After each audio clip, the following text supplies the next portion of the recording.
a first aider, you may need to provide assistance to a casualty who is bleeding.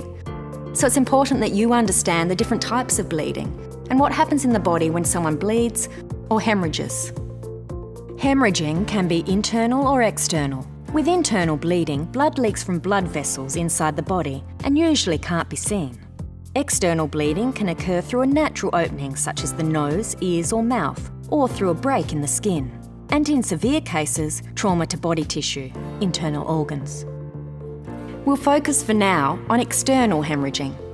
Depending on the extent and nature of damage caused to the blood vessels, external bleeding can be minor or major. Capillary bleeding comes from trauma or damage to the fine, branching blood vessels under the skin that form a network between arteries and veins. Venous bleeding comes from trauma or damage to veins and can be major. This usually results in a steady flow of darker blood. Arterial bleeding is major and severe. It comes from damage to the arteries and is usually a spurting or pulsing flow of bright red blood. An arterial bleed often produces a rapid blood loss. Any major blood loss, whether slow or fast, can be life-threatening. A healthy person can withstand a loss of 10 to 15% of their total blood volume before complications start to occur.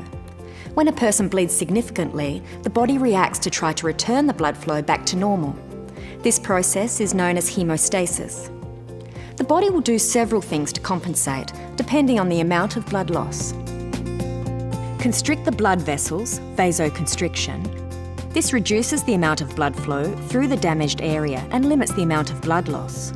Release hormones into the body. This retains blood and fluids in the organs. Increase in the heart rate. This maintains blood volume in the body. It's important with any seriously bleeding casualty that you act quickly and apply the skills and methods learned in this course.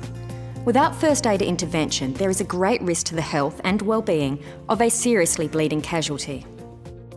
Hemorrhaging generally becomes dangerous and possibly fatal when it causes low blood volume, hypovolemia, or low blood pressure, hypotension. When this starts to occur, the casualty will likely experience shock with a weak and rapid pulse, rapid breathing, pale clammy skin, and anxiety and restlessness.